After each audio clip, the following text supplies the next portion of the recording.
welcome to the next episode of Meanwhile in the Falklands, and we're back in the Malvina House Hotel because they do the most wonderful afternoon teas, and we've arranged to have an afternoon tea, but actually it's not the afternoon. Yeah, not even the afternoon yet, but it's allowed. It's almost, it's within a whisker of the afternoon. So we've got a lovely afternoon tea, which we will put photographs up of that. Hannah is back. Well, first of all, listener, sorry, no, just stop me woo for a minute. Still my ear. So just a little bit surprise for you, listener, is that, well, Katie's not here. Katie is not here on this podcast for the first time in, well, weeks.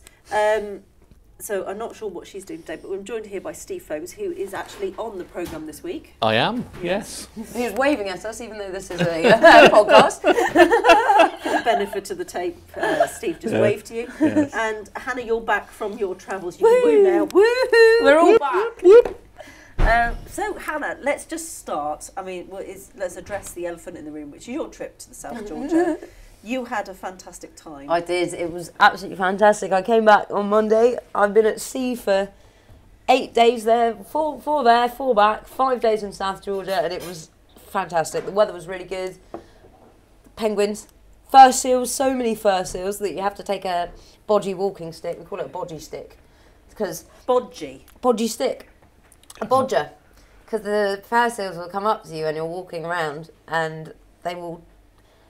I don't know, they look a bit scary. I think they look quite scary, but they'll come right up to you and have a sniff of your feet and stuff, so you have to have this stick to stop them Keep from... them off. For biting. Biting. And Because that has been a problem. it has in the past. I don't think it's not a major issue, but they're very curious, because obviously they don't see that many... not much human interaction, so... Now, did I hear right that there was once a tourist down in South Georgia who was bending down to take a photo and a fur seal nipped him on his bottom? Yeah, I think he was mistaken for a... because he was wearing all black and he was crouched down, so I think they mistook him for another seal.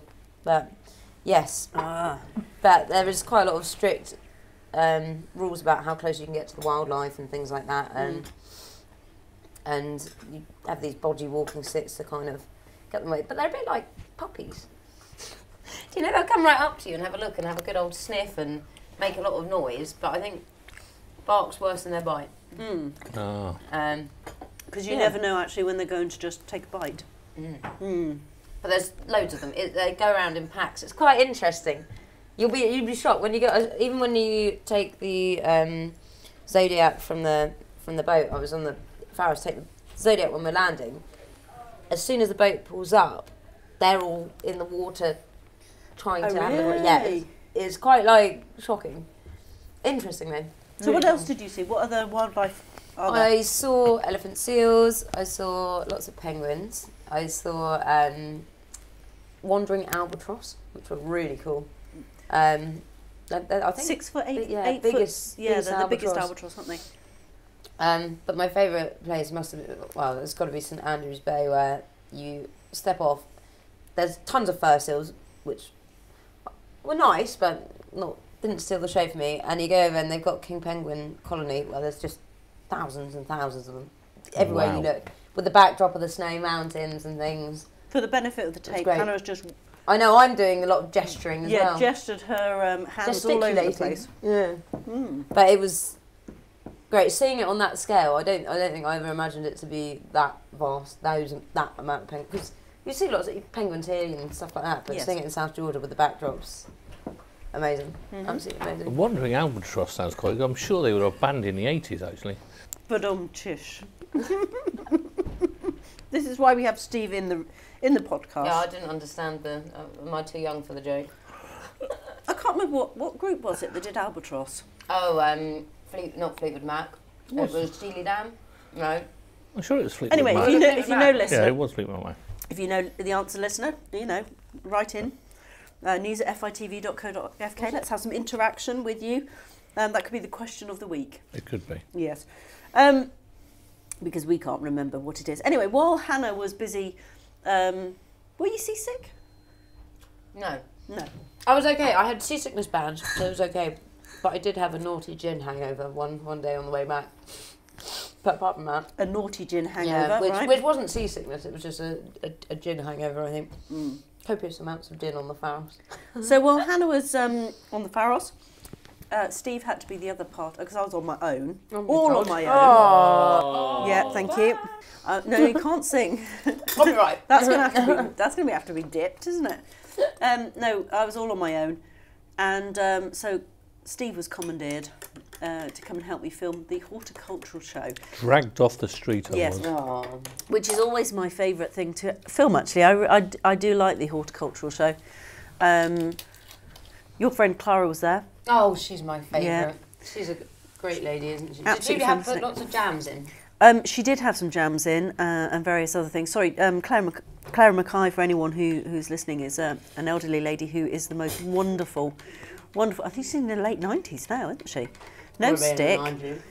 Grows the most amazing cherries you've ever seen in your life. I was going to say, she's the lady with the cherries. She's the lady who grows the cherries. And so much stuff in the horticulture is hers. Anyway, Steve was filming on the mobile journalism on the phone. Mojo. Bit of mojo. The mojo on a gimbal. I'm down with all the terms. And you filmed the egg table, because there's an egg category. It is. And there was a little girl, in the rushes, there's this little girl who's walking along the egg table going, eggs, egg, egg, egg. And I think you can see her. Actually, you would be able to lip read her saying egg, actually, as she does that. But some nice entrance from that. What stuck out for you, Steve? The eggs. I mean, the eggs. You know. Eggs. You know, call me wrong, but I found the eggs, because one egg out of the 6 was cracked open, so you could see the colour of the yolk. So that was. You know, they're all beautiful and all different colours. You know, there's a lot of different types of hens here and things like that. But no, it's just amazing generally what you can grow here. And there's a little display actually by one of the horticulturists down here showing the variety of fruit and vegetables that are grown here now in 2019. Compared to 30 years ago. Oh, yes, I saw that, yeah. Was, you know, it must have been about 10 times as many. It was pretty incredible. Yeah. Well, I mean, years ago I spoke to Claire about her cherries. And when you speak to her, she's got this cherry tree, and she said, oh, well, the wind was blowing off the blossoms, so it wasn't doing very well. So her husband had just put this sheet of plastic, I think, up against the wall to sort of make it, I am gesturing now for the benefit of the tape, a triangle. And that's it, and she grows these, all this stuff. You know, these massive cherries. Sorry, my necklace is irritating the microphone. I think the only thing, you know, with plants that require pollination, you've got to either have self-pollinating or do it yourself, because you haven't got the bees and no, well, you did it with a paintbrush, didn't you? Yes, our tomatoes. Yes. Really? Yeah. Well, Yeah. Tomatoes, yes. Gives him something to do in the evenings. You know. Green fingers. Anyway, so that was the horticultural show. A busy old day because we went to the Harvest Festival in the evening, which was lovely. It Oh, was. what was that like? Sang my It was heart good. out. They put us in the choir bit, because the Christchurch Cathedral here in the Falkland Islands is a cathedral. I can't remember what date it was. It's 125 years old, isn't it? Well, it's 127 now, but yes, you're right. Yes. And they've got this Oxford screen which separates the chancel from the nave, and now I can't remember which is which. But anyway, we were in the bit where the choir is, and we were stuffed in there, weren't we? Because there was quite a few people who'd come. And it was recorded, wasn't it? For. But the sound was beautiful. Yeah, it was. And there is an acoustic wall in the cathedral as well. I remember the first year we came down, and I was doing the choir, and I said we're going to process. So we had somebody sing Once in Royal David City, the solo at the back, and then we processed up. And you hit about the 5th or 6th pew, and you're almost then a second behind the organ. There's a definite, delay. So to have us all up there in that. It was really nice. I mean, my personal challenge is always to get heard on the recording because there's about 20 people. And you succeeded. And if you can singing. Shouting. If you can sing loud enough, people actually hear your individual voice, which is, I think, a personal challenge for anybody that comes along. Steve sings with gusto. I've never seen. Yeah, we have to have a sample of that. And usually in a different key to anyone else as well. Yeah, Gusto was a member of the Wandering Albatross. If you Stop remember. it. Right. But with the Harvest Festival, do people bring in food and things for food bank? Because I remember when I was younger, child, at school we used to do Harvest Festival, and you all bring in different foods and you donate stuff. Yeah, there is a food bank down here. It's sort of managed, I think, by Morris and Debbie from the Lighthouse Seafarers Mission. It caused a bit of controversy actually when that first started up, because they've got a shopping trolley at the back of the cathedral, and they were asking people to put in food for the food bank. And the people were quite shocked that actually there were people down here who needed to use it, but yes, it is used quite regularly. I'm just going to move my microphone because I don't like where it is. There we are, that's better. Yes, that caused a little bit of controversy because people obviously didn't realise it was needed, and it was needed. Yeah. But they're always very grateful. So if anyone who's listening locally who has got some, who you can afford to sort of pop some beans or something stuff in your cupboard that you wouldn't, some ambient food, and pop it into the trolley that's usually stationed at the back of the church. Ambient food, that sounds like charismatic megaflora and charismatic seaweed. That's what we used to call it when I used to work in the supermarket. But what I found interesting when I talked to Morris about it is it's not so much people that need this food bank all the time. It's certain times in their life where they need a little help. And that's when it's most useful. Yes. I think we interviewed him about that, and he said the same thing. Was it you who interviewed him?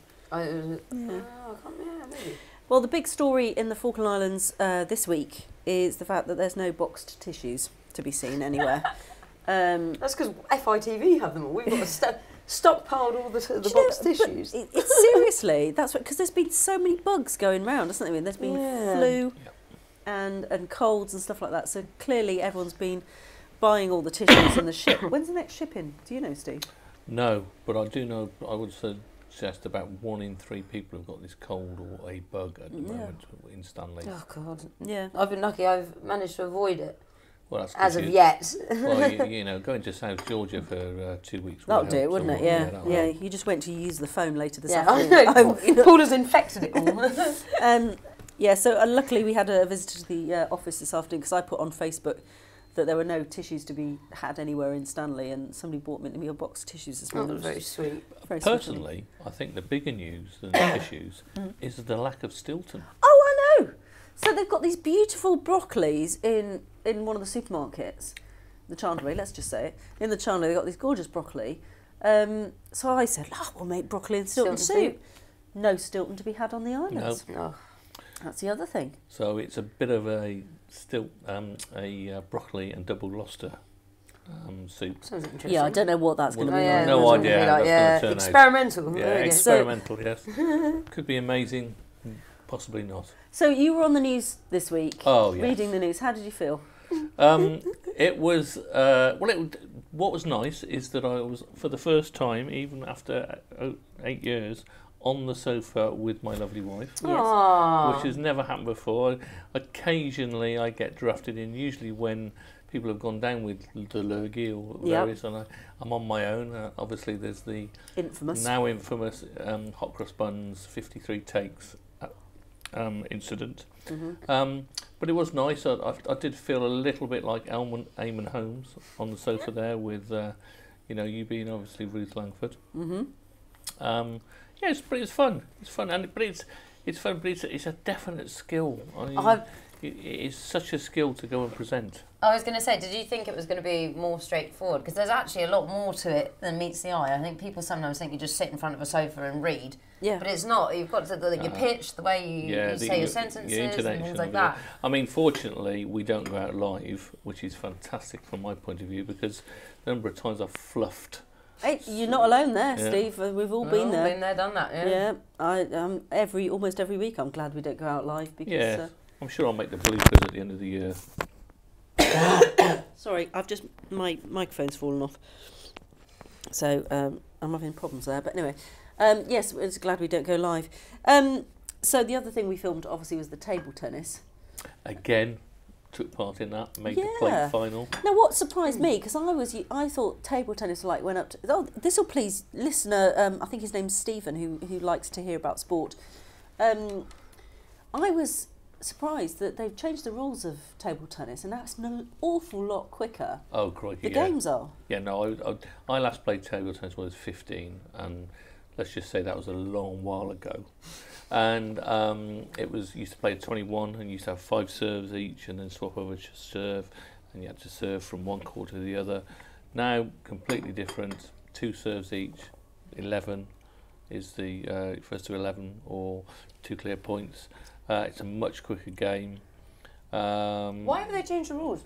To make it, to make it more appealing. A lot of squash did a similar thing years and years ago because it was quite long-winded. I mean, with squash, you could only score on your serve, whereas they changed that rule and that made it quicker. But with tennis is still quite long-winded in terms of point systems and stuff like that and rules.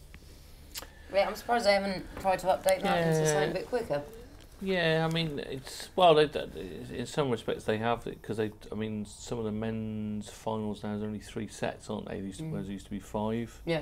So they've made it quicker in that respect.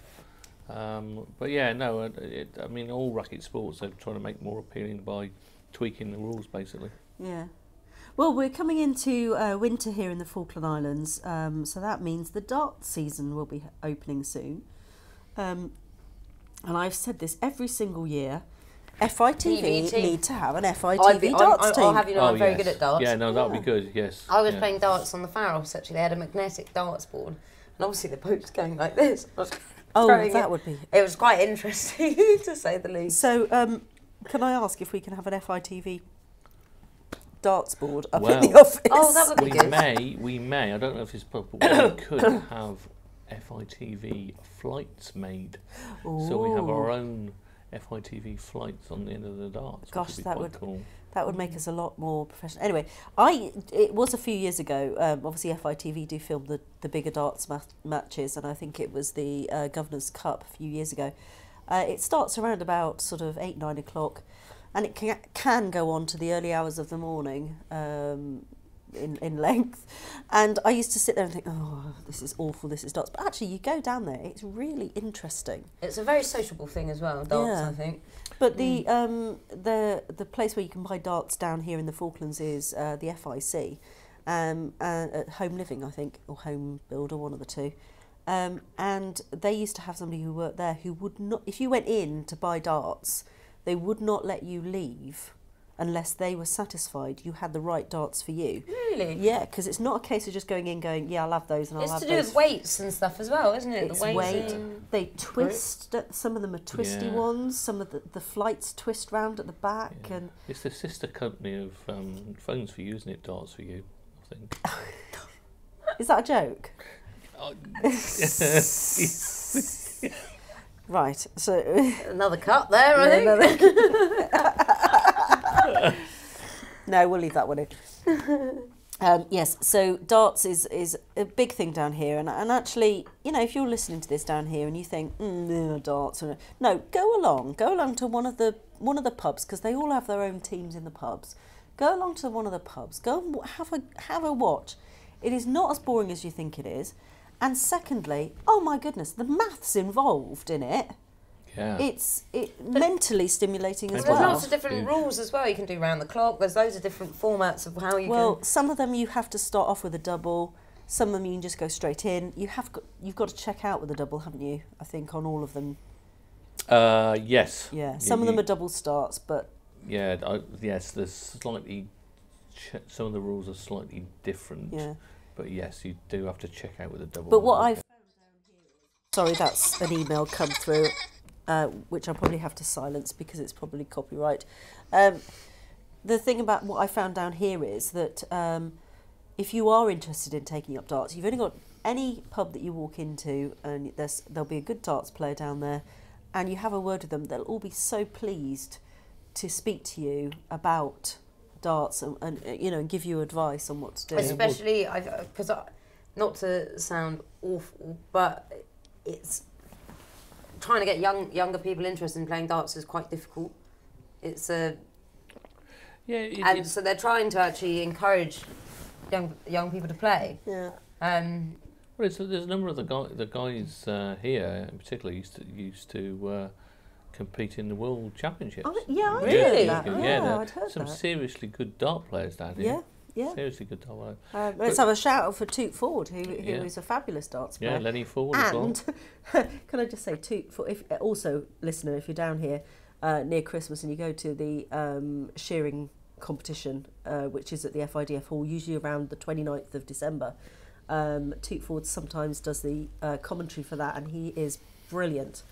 Absolutely brilliant. Yeah, love his, but love his you talked commentary. about mental mass that's required for darts, obviously. But you know, but we went with the math thing. Went and saw the film The Aftermath on the weekend, which was quite interesting. Look at you! Go, Steve. You're so proud of that link, aren't you? Are you trying to bring it round to the fact that there is a cinema that is being built less than 100 feet from us? Yes. There are. It is actually. Yeah. How's it going? Well, not really, but I mean that I have to admit I'm incredibly excited about the I think everybody the building is. of the cinema. I cannot wait for it to open because it's going to be a big cinema experience. Yeah, but we had a look around the other day, and it does look absolutely fantastic. And we can reassure listeners as well that there is going to be a private dining area. There's going to be a conference room, private dining, but A private dining area? That sounds like a VIP area. Oh, of course, Very because exciting. you've not been here when there has been the private dining area. When have was you? there ever a private dining There area? was over there in that room over there. So what, you can hire that out for Yeah, private dining? yeah, beautiful. Anyway, let's move on from there. So something that happened this week. So not yesterday, the day before, wasn't it? Wednesday. Hannah and I went out to Darwin. Well, it's not actually Darwin, is it? It's the Argentine cemetery that is a couple of miles out of Darwin. But anyway, we went down to the cemetery, didn't we? It's a nice cemetery, actually. It is a beautiful cemetery. I always think the location of it's lovely, and the gravestones are all very tasteful, and I don't know, it's just very nice, isn't it? The way it's all laid out. It is a beautifully designed and the plaques cemetery. are really nice as well. But such a difficult thing to film. Well, I remember last year when we did it, that was the first time they came down, the Argentine families. And that was one of the first stories, I think that was the first story that Katie and I helped film. Yeah. And I remember thinking, as a journalist, how appropriate is it to be filming people, especially when they're upset and distraught and things and people crying. Because realistic, you need, in order to get a sense of the mood of the occasion, you need to get shots of people looking upset. But at the same time, it's a bit intrusive, I think, to be sticking a camera lens at someone while they're crying and distraught, and it's difficult. And I've a number of times where you're filming, and then all of a sudden they'll catch that you're filming them, catch their eye, and then I feel like I just switch the camera off and go film something out because I just feel like it's not. Yeah, I think we can assure you, listener, that Hannah and I stayed mostly on the perimeter, and the footage we have got. We didn't stick any cameras in anybody's faces, unlike some of the other journalists. Yeah, and we were saying, weren't we, that a lot of people were doing camera work freehand, but we felt that perhaps if you got that back to the office and had a look at it, it would be incredibly shaky and all over the place. They took a photograph. I don't know whether it was a still image from a film, but they took a photograph of from above. When they all gathered together, and there was some controversy on Facebook about it because people were saying that it was from a drone. It wasn't from a drone because there was a GoPro, wasn't it? There was a complete and utter ban on drones. Telescopic monopod. Yes, it was. So it was taken from a GoPro up quite high, and even when he did it, because we've done that before, haven't we, Steve? At the beginning of the marathon, I've had a GoPro or a phone on top of a long stick. Yeah. And it's such shaky footage because even if you think that you're very, very still, Even a slight movement at the end of the... Yeah, definitely. What's that called? That's called something in physics, isn't it? Write in, listener, if you know what that's called. The unofficial term will be a wobble. I'm sure it's something else. Let's get some engagement with the listener. Yes. Talking about engagement with the listeners, actually, I had a look at our stats, and episode number 17 is still riding high. Oh, and that's when we read out my book. Yeah, Paula's book episode. We might have to do it again. By 60 views, listens. Yes, will be available in paperback by the end of the year. Oh, is that well, he's doing it and I'm not sorting that out. When's we're going to have a book launch. Oh, we should, yeah. So I'll swan around in looking very artistic. Yeah. Can I do that? Well, I wanted to get one of those big life-size models of cardboard cutout of you, yes. With your book. You know, sort of like a Leonard Nimoy sort of esque. Oh yeah. In Star Trek, well, obviously not dressed in Star Trek, but similar size to promote your book. You could do it as Aussie. I could do it, yeah. Oh yes. Photos coming soon on Twitter. Follow me, Rita_Seagull are they? on Twitter. Yeah. Yeah, it's never dull in our household. It's never dull. Never dull. Anyway, that brings us about to the close of this episode of Falklands in Focus. I am going to have to Falklands in Focus. Meanwhile, in the Falklands, I am going to have to cut out an awful lot because we waffled and went off topic several times. So there will be some dips in sound, and that was because I've had to cut bits out. But anyway, you can watch along this week, week number 420. You'll see Steve presenting this week. Yes, one of those rare occasions, hen's teeth moments. Yeah, We should have a vote on who is the might best be actually- substitute presenter, Bailey or Steve. Well, it may be worth keeping a poll. as, you know, in years to come, it may be one of those collector's items. It could be. A limited edition of Falklands in Focus. Yeah. You'll find on that disc also the Argentine families visiting, also the Horticultural Show, the table tennis, and Thomas's fantastic mini documentary on the sei whales is on this week's programme. So you're looking at 35 minutes, I think we're running at what this were week. they? What type of whales? Sei whales. Whales. Here we go. Right, you're not coming on the podcast Ever again.